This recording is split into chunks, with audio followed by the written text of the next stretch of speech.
По катастрофата во Кочани, инспекциите се растрча. Почна и контроли на кафулиња, кабареа, диско клубови, на туристичките коти во Охрид, Скопје, Тетово и други градови. Се проверуваат сите лиценци во сите сфери. Од 3100 лиценци за фирмите во градежништвото и урбанизмот. Секоја шеста е поништена. Таквата длабочина почна да создава немири кај купувачите во какви згради и станови се вселуваат, какви материјали се вградени, дали има противпожарен систем. Во овој издание на Тренинг гостинка е Даниела Рендевска, председателка на Инспекцијскиот совет. Добро дојдовте во емисијата, госпоја Рендевска. Добро ве најдов, благодарам на поканата и на почетокот дозволете ми да изразам длабоко сочувство на семејствата на починатите во несреќата во Кочани што се случи, како и да посакам побрзо опоравување и заздравување на сите повредени и нивно што поскоро враќање дома заедно со семејствата. Ви благодарам на поканата да бидам гостин во вашата емисија и многу ми е жал дека требаше да се случи ваква катастрофална несреќа за да имаме можност да разговараме за темите во врска со вршењето на инспекцијскиот надзор. Госпоја Рендевска, духовите се вознемирени. Требаше ли ваква трагедија да се случи за инспекцијските служби да се мобилизираат?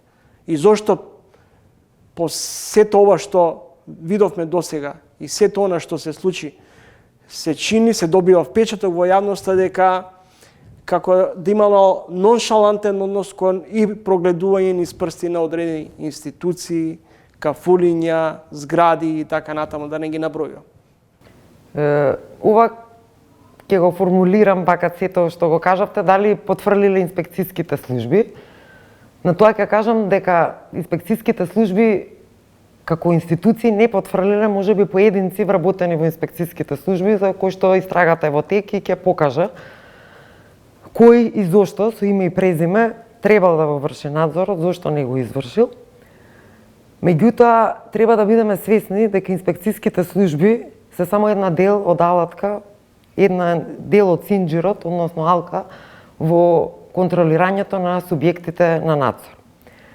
Ова го кажувам од причина што во процесот на донесување на новиот закон, новиот сега веќе не толку нов од 2019 година, закон за инспекцијски надзор, кој што беше донесен со широк општествен консензус, во кој што активно учество земаа стопанските комори, токму тие критикува дека се постојано инспектирани од страна на инспекцијските служби, дека не можат да го вршат своите бизниси и своите активни или стопански активности, бидејќи глобите за изречените прекршоци се енормни, некогаш го надминуваат и например имавме примери во минатото кај што една трафика која што има промет од 500 роба од 500 евра е казнувана со 15.000 евра глоба и токму државата имаше слух да донесе закони и тоа е пропораки на Светска банка да се овозможи подобра бизнис клима со тоа што и законот за инспекцијски надзор кој што се донесе во 2019 година, негова примарна цел беше превентивниот пред репресивниот аспект при вршење на инспекцијскиот надзор и се воведе опомената како мерка која што инспекторите ја изрекуваат при првичните контроли доколку некој субјект на надзор не е усогласен со законските прописи. Меѓутоа, не таа да се злоупотреби опомената како мерка, туку точно беше таксативно требаше да се предвиди во нивните материјални закони во кои случаи како прва мерка се изрекува опомената и втора цел на овој закон беше воведувањето на степенувањето на ризикот, односно планирањето на инспекцијските надзори да се врши врз основа на методологија за проценка на ризик и при вршењето на редовните инспекцијски надзори задолжителност на листите за проверка и најавување на редовниот инспекцијски надзор 3 дена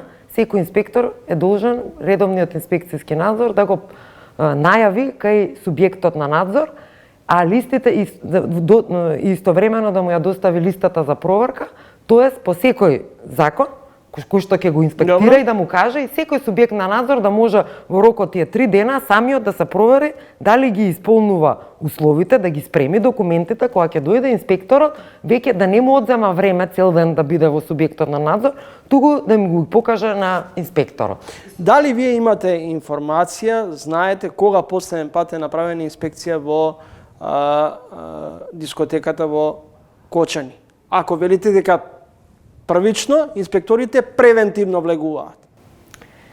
Значи, пазарните, сега овде конкретно се зборува нели за законот за угостителска дејност, на кој што надзор вршат пазарните инспектори. Пазарните инспектори, за да врши еден инспектор надзор, согласно законот, првин тој треба да има месечен план за редовни надзори, кој што му ги подготвува неговиот раководител, односно директор, зависи од внатрешната хиерархија во пазарниот инспекторат. Тоа е еден од поголемите инспекторати кој што има 10 оделенија. Овде станува збор оделението за Штип, во кој што влагаат инспекторите од Кочани, од Виница, од Делчево, Берово и слично.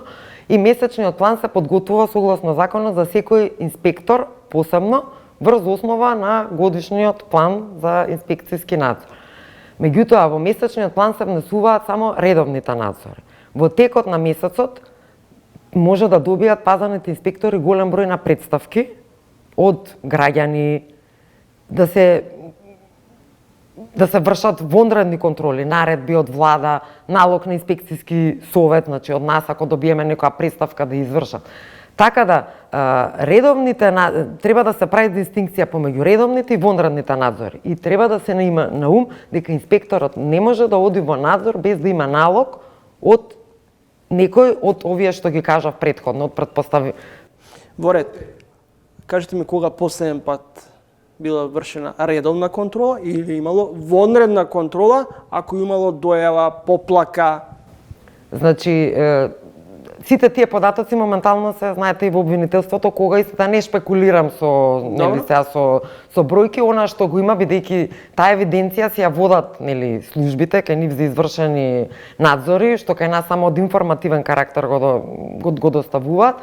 Јас мислам дека видов една и тоа во во кафето, не во кабарето, туку во кафечот, бидејќи сопственикот е сопственик на повеќе угостителски објекти, не само кабарето каде што се случи несреќата, туку исто така и во кафечот. Има еден надзор, мислам, во 2024 година, 10 по закон за пушење, бидејќи пазарните инспектори не постапуваат само по законот за угостителска дејност.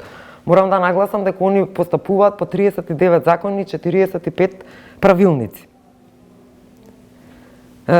Не сакам ниту да ги бранам, ниту да ги напаќам во нивното постапување. Зошто не постапиле, дали биле должни или не биле должни, ќе покаже истрагата. Бидејќи мора да го имаме на ум и законот за угостителска дејност. И законот за угостителска дејност, од што слушав и од медиумите и од поранешни министри, кога се носел тој закон за угостителска дејност, исто имал за цел да ги намали административните пречки на угостителите при добивање на одредени дозволи или лиценци за вршење на угостителска дејност. Од што се плашат инспекторите? Или тие самите се дел од алката на корумпирани институции? Тоа ќе треба истрагата да покаже. Стварно не би шпекулирала. Сигурно имало влијание, ама тоа треба да покаже истрагата. Не би шпекулирал. Знаете ли кога последен пат инспекција влегла во Пулс кафе? Пулс дискотеката и дали знаете, например, во кафулето на истиот собственик кога е влезена последен пат инспекција? Вака, значи советот таа надлежност ја нема, согласно закон, да одредува каде ќе оди инспекторот. Како што ви кажав и претходно, тоа го прави неговиот претпоставен под претходно донесен годишен план за инспекцијски надзори во која што се утврдува согласно методологија за проценка на ризик. Угостителството е проценето со среден ризик, согласно годишниот план за работа, нивната методологија за работа. И тоа е проценето така, бидејќи се надам се сметало дека согласно законот за угостителска дејност, угостителите се тие кои што се должни да гарантираат дека ги исполнуваат минимално техничките услови. Значи, вие се подпирате на совеста и честа на собствениците? Ние не се подпираме, ние во инспекцијскиот совет не сме инспектори. Добро. Да, меѓутоа доколку се целиме кон европски вредности, треба да си веруваме едни на други, бидејќи европските закони се такви. Зошто го кажувам ова? Го кажувам од причина што имавме во рамки на голем број на проекти Советот кој што бил вклучен, за голем број на европски земји е чудно што во држава има инспектори и што има инспекцијски совет, бидејќи тоа за нив е непоимливо. Вика, кај нас сите компании, сите субјекти на надзор се општествено одговор. Тие самите се срамат да не ги исполнуваат условите од законите по кои што тие работат. Кај нас оди само контролор и додека е стигнат во канцеларијата, да, ова се од Шведска, од Литванија, значи, датоци они се чудат какви се овие инспектори. Дали инспекторите се инструментализирани од партиите и од власта? Па, не би рекла, ако ги земеме во предвид дека тие првим позицијата на инспектор, на еден инспектор, е сведена, неговиот статус е административен службеник. Тој се вработува и мислам дека се преоптоварени за нивното, мислам во процесот на нивното вработување, бидејќи тие првин се вработуваат согласно законот за административни службеници, значи одат на цела онаа селекција која што спроведува Агенцијата за администрација. И дури потоа, кога ќе се стекнат со некое звање советник, инспектор во категоријата В, значи за Б категорија им е потребна лиценца, значи станува збор за административни службеници од В категорија, од тоа советник до помлад соработник, тие звања таму оперираат, оди на една година обука, оваа што ви ја кажувам, првен интерактивна обука во Советот и плюс под менторство уште од 9 месец. Така да сметам дека по завршување, тоа е нов концепт кој што го воведе новиот закон за инспекцијски надзор, тој концепт го воведе се со цел тие да бидат државата да биде осигурана дека лицата кои што вршат инспекцијски надзор се реално обучени и кога ќе искочат на терен, кога ќе добијат легитимацијата, знаат да го вршат инспекцијскиот надзор. Тоа е од една страна и од друга страна сакам да нагласам дека инспекцијската професија во државава воопшто не е атрактивна. Иако со новиот закон, значи во некои инспекцијски служби во државава имаме по еден инспектор. И ќе ги кажам, и државни инспекторат, бидејќи исто така Советот секоја година подготвува информација за кадровска екипираност на инспекцијските служби на државно ниво, и за некои инспекторати таа е тотално неатрактивна, како што е државниот градежен инспектор, кај што имаме 1,5 инспектор моментално во државата и едниот исто вика дека можеби ќе си оди и сака да си оди, бидејќи не е издржливо кои што инспекторите го чувствуваат притисокот и од субјектите на надзор.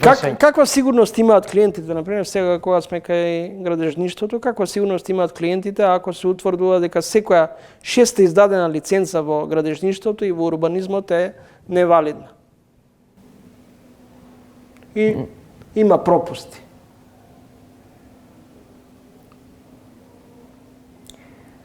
Значи, исто така, една од надлежностите на пазарниот инспекторат да го утврдува квалитетот на градежните материјали. Значи, не знам за тоа дали знаете, значи, они тоа, и сега кога збориме за пазарниот инспекторат, мораме да напоменеме и за неговата кадровска екипираност. Реално, во моментот има 150 пазарни инспектори, а согласно актот за систематизација имаат систематизирани 315 работни места за инспектори. Значи, имаме пополнатост на 48%. Дали е доволно да ги инспектираат сите овие инспектори, да постапуваат и по редовни надзори, и по вонредни надзори по преставка?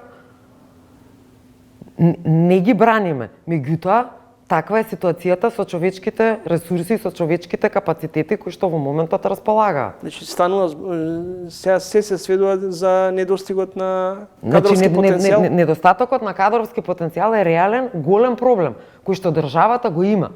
Државата можеби е пренатрупана со администрација во други сфери. Меѓутоа, во делот на инспекцијските служби, од сите 28 инспекцијски служби кои што ги координира инспекцијскиот совет, нели како координатор, пополнатост има на ниво на 28 служби, вкупно само 60% се пополнати. Кај некои инспекцијски служби, 6 се под минимум помалку од 30% се екипирани со инспектори. Господја Рендевска, каде е вината што се толерираат се толерира работење на кабаре, дискотека. При тоа се издаваат дозволи за работа, во меѓувреме истекува лиценцата и никому ништо, објектот продолжува да функционира. Можам да кажам дека и недобро неусогласеност на законите, односно можам да кажам, еве сега тоа се види аномалии во законската регулатива. Бидејќи и законот за угостителска дејност, и вие ќе потврдите, никаде стрикно не пишува кога инспекторот треба да излезе, колку пати годишно, или која да биде континуитетот за вршење на инспекцијски надзор. Точно има различни толкувања дека 15 дена, 115 дена пред да започне со работа угостителот должен е исполнетост на минимално технички услови да достави и до државниот пазарен инспекторат. Сега се претпоставува, меѓутоа нема законски пропишана обврска, дали во рокот тие 15 дена инспекторот треба да отиде и да ги провери тие минимално исполнетост на минимално техничките услови, или тоа е слободно толкување која ќе може да го предвиди и слично. Знаете ли вие дека, например, се продаваат станови, луѓето ќе купат стан, ќе се вселат во новиот стан, а нема се уште имотен лист? А зошто се вселуваат луѓето? Знаете ли, например, дека во нова... Зошто се вселуваат кога нема документи? Знаете ли, например, дека и во нови згради може тоа да се случи, и се случува, или во стари згради да видите дека има противпожарен апарат, кога ќе го отворите, нема срева. Ама тоа треба, доколку секој од нас не реагира на тоа, не можат инспекторите ниту СУВО-то да знае секаде во секоја зграда каква е состојбата. Точно ја сега поздравувам, значи оваа несреќа и го кажав тој на почетокот. Дали ова требаше да ни се случи за да се мобилизираат сите? И да излеземе на терен, или таа наша ноншалантност, не сум кодош, не сакам да го пријавам комшијата, сега јас ова ќе кажам, доведе до тоа. Се навестуваат заеднички инспекторски надзори. Што би бил ефектот сега постфестум после ваква една трагедија? Па јас ги поздравувам за честените инспекцијски надзори, токму сега под фестум, можеби да се задоцнети, и тоа што се случи нема никакво оправдување, меѓутоа ова мислам дека ќе ни ја зголеми свеста. Жалосно е што свеста почнува да ни проработува после една ваква голема трагедија која што ќе остави долготрајни последици на целото општество. Меѓутоа, со ова мислам дека и кај сите угостители во моментот е смената свеста, дека слушаме како сите во паника почнуваат да бараат противпожарни апарати, дали ги исполнуваме условите, сите проверуваат, сами некои се затвараат, дали ги исполнуваат минимални. И законот е таков.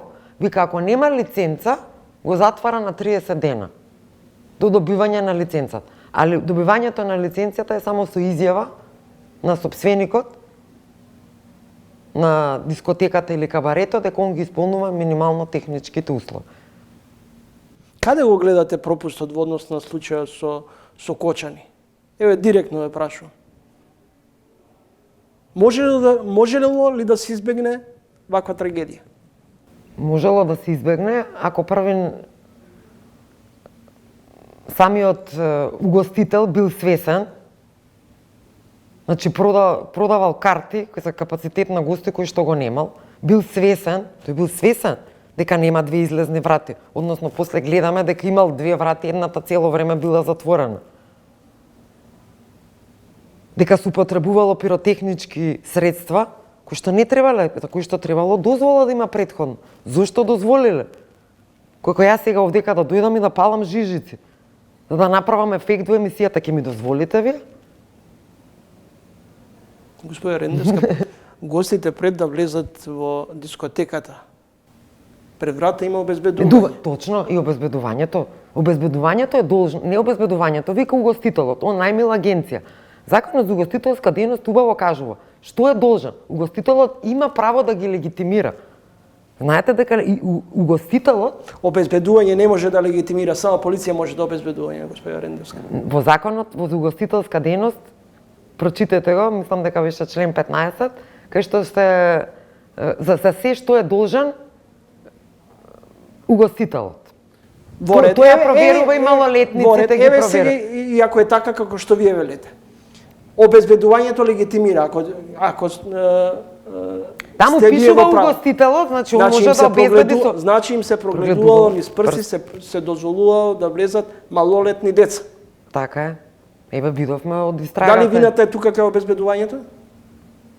Така, јас ниту сум... Мислам, сега ме ставате во улога да сум обвинител или судија, значи ќе покаже истрагата, да, има индиции, пошто гледаме дека внатре имало малолетни. Мислам, има и настрадани малолетни лица. Во неколку наврати Вишиот просветен инспекторат Ѓорги Илиевски, откако констатирал злоупотреби на универзитети за фалс дипломи на политичари, беше брутално деградиран. Тој самиот во неколку колумни упати критики и кон вас како инспекцијски совет. Вака сега, господинот, значи советот, морам да ги кажам надлежностите на советот. Советот постапува, не ја мониторира целата работа на сите на одделните инспектори. Значи, доколку има преставка до советот за работа на некој инспектор во конкретен случај, советот во тој случај прибира податоци и анализира работата на тој инспектор, конкретен, со име и презиме. Врз основа на тие податоци кои што ги добива советот, советот има право само да покрене иницијатива за дисциплинска одговорност на инспекторот до директорот на инспекцијската служба, односно раководителот на инспекцијската служба. Благодарам што дојдовте во емисијата и што се одзвавте на поканата. Ви благодарам на поканата да бидам гостин во вашата емисија.